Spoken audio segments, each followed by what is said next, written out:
ሰላም ጤና ይስጥልን የተወደዳችሁና የተከበራችሁ የጎ ቴሌቪዥን አድማጭ ተመልካቾቻችን እንደምቆያችሁን የዕለተ ሐሙስ ነሐሴ 15 2018 ዓ.ም ሰበር መረጃዎችን ይዘንላችሁ ቀርበናል። መረጃዎቻችን ቶሎ ቶሎ እንዲደርሷችሁ ዩቲዩብ ቻናላችንን ሰብስክራይብ፣ ላይክ፣ ሼር እያደረጋችሁ አብራችሁን ቆዩ።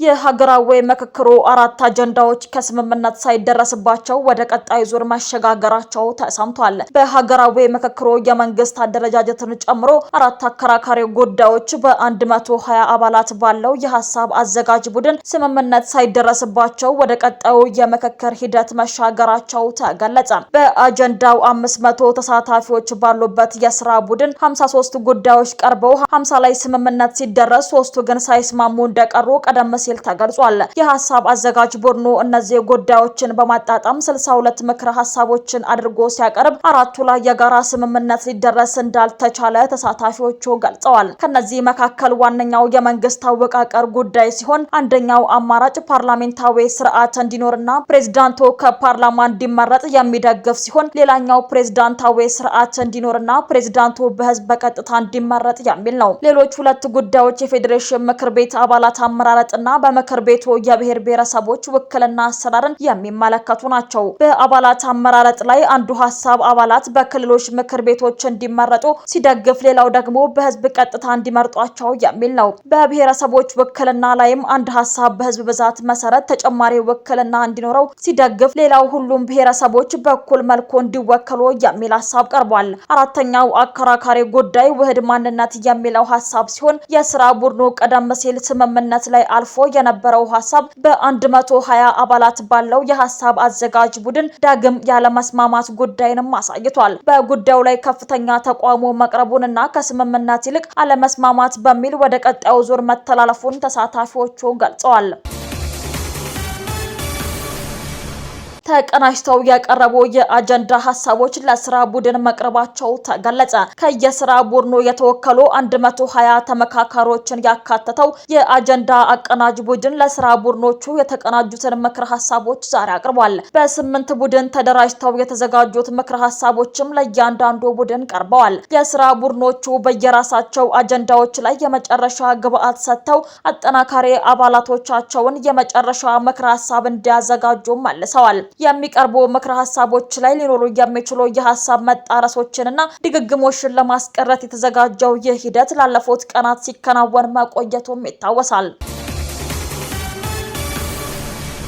151ኛው የመውሊድ በዓል የፍቱህ ነብይ በሚል መሪ ቃል ነሐሴ 19 ቀን በታላቁ አንዋር መስጊድ ሊዘጋጅ እንደሆነ ተገለጸ። የኢትዮጵያ እስልምና ጉዳዮች ጠቅላይ ምክር ቤት የዘንድሮውን 1501ኛውን የነብዩ መሐመድ የልደት በዓልን መውሊድ የፊታችን ማክሰኞ ነሐሴ 19 2018 ዓ.ም በታላቁ አንዋር መስጊድ በድምቀት ለማክበር ዝግጅት ማጠናቀቁን አሳውቋል። የበዓሉ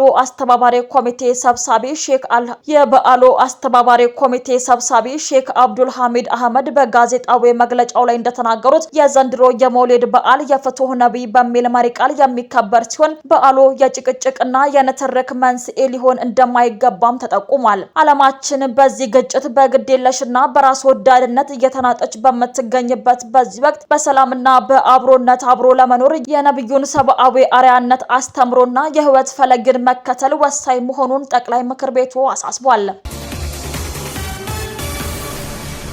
በኢትዮጵያና በኤርትራ መካከል ያለው ግንኙነት በባህር በር ጥያቄና በቀጠናዊ የደህንነት ጉዳዮች ምክንያት መጠናቱ ክፉኛ እየተሻከረ መጥቷል። ኢትዮጵያ የባህር በር መዳረሻ ጥያቄን በግንባር ቀደምትነት ስታነሳ፣ የኤርትራው ማስታወቂያ ሚኒስትር በኩሉ ወደብ የንግድ መዳረሻ እንጂ ከሉዓላዊነት ጋር አይያያዝም፣ ሉዓላዊነታችንም ለድርድር አይቀርብም ሲል አቋሙን ገልጿል። በኤርትራና በህወሓት መካከል ተፈጠረ የተባለው ትብብር በፕሪቶሪያው የሰላም ስምምነት አተገባበር ላይም ስጋትን ደቅኗል። የኢትዮጵያ ውጭ ጉዳይ ኢንስቲትዩትና የደህንነት ተመራማሪዎች የውስጥ የፖለቲካ ልዩነቶችን ለውጭ ተጽዕኖ በር እንዳይከፍቱ መንግስት ለውስጥ ሰላምና ለዲፕሎማሲያዊ ንግግሮች ቅድሚያ መስጠት እንዳለበትም አሳስበዋል። የህወሓት አመራሮች ሳይረፍድ እጅ መስጠት አለባቸው ሲሉ ዶክተር አረጋዊ በርሄ ተናገሩ።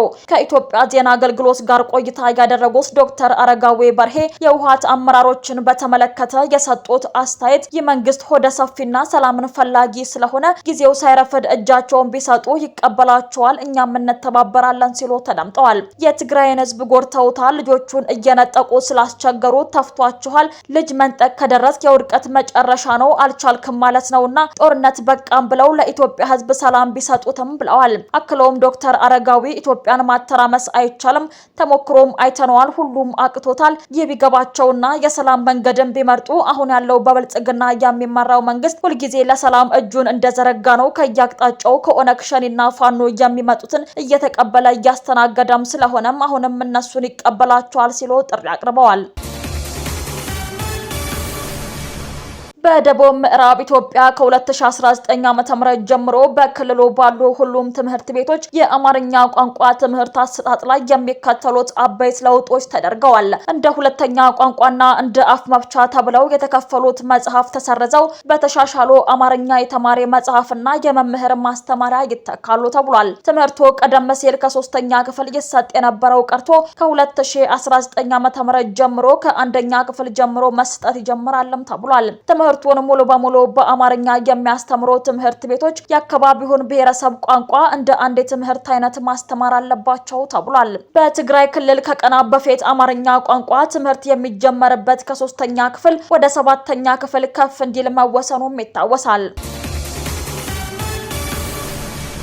በፍቅር ጓደኛው ላይ የግድያ ሙከራ የፈጸመው ግለሰብ ከ3 ዓመት ክትትል በኋላ በቁጥጥር ስር መዋሉ ተሰምቷል። ተከሳሽ አሳየው በዛብህ የፍቅር ጓደኛው በነበረችው ግለሰብ ላይ የመግደል ሙከራ ወንጀል የፈጸመው ጥቅምት 11 ቀን 2012 ዓ.ም በየካ ክፍለ ከተማ በድሮ ወረዳ 13 የካባዶ አካባቢ ላይ ነው። ተከሳሹ ለዓመታት የፍቅር ጓደኛው አድርገው ከነበረችው የግል ተበዳይ ጋር ባለመግባባት ተለያይተው የቆዩ ሲሆን የራሷን የተሻለ ህይወት በመጀመሯ የቅናት መንፈስም ያድርበታል። በዚህም ሳያበቃ ወደ መኖሪያ ቤቷ ገብቶ ሊያናግራት ሲሞክር የግል ተበዳይ አልፈልግህም ከህይወቴ ውጣ ስትለው በቦክስ የጀመረውን ድብደባ የሽንኩርት መክተፊያ ቢላዋን በማንሳትና ከጎኗና እጇ ላይ በመውጋት ጉዳት አድርሶባት መሰወሩን የየካ ክፍለ ከተማ ዋና ፖሊስ ዋና መምሪያ ገለጸ።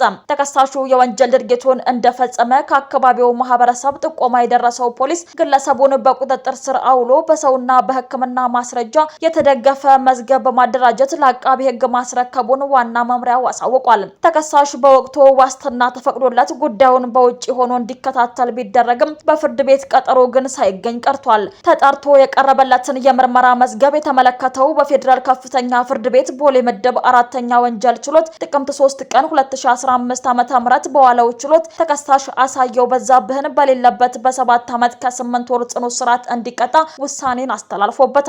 ፍርድ ቤቱ ፖሊስ ተከሳሹን ይዞ ለማረሚያ ቤት እንዲያስረክበው በሰጠው ትዕዛዝ መሰረት ፖሊስ ብርቱ ክትትልና ማፈላለግ ሲያደርግ ቆይቶ ከ3 ዓመታት በኋላ ነሐሴ 8 ቀን 2018 ዓ.ም በቁጥጥር ስር አውሎ ለማረሚያ ቤት ማስረከቡን የየካ ክፍለ ከተማ ዋና ፖሊስ መምሪያ ገለጸ። ግለሰቦች በወንጀል ተከሰው በፍርድ ቤት ዋስትና ተፈቅዶላቸው ጉዳዩን ውጪ ሆነው እንዲከታተሉ ሲደረግ ተከሳሾች የዋስትና መብታቸውን ተጠቅመው የቅጣት ማቅለያ በማቅረብ በህግ አግባብ መጨረስ አለባቸው ያለው የአዲስ አበባ ፖሊስ ዋና ጠቅላይ መምሪያ ወንጀል ፈጽመው በፍርድ ቤት ህጋዊ ቅጣት ተወስኖባቸው ከህግ ለማምለጥ ተደብቀው የሚኖሩ ግለሰቦችን ህብረተሰቡ ለፖሊስ አሳልፎ ለመስጠት የሚያደርገውን እንቅስቃሴ አጠናክሮ ሊቀጥል እንደሚገባም አሳስበዋል።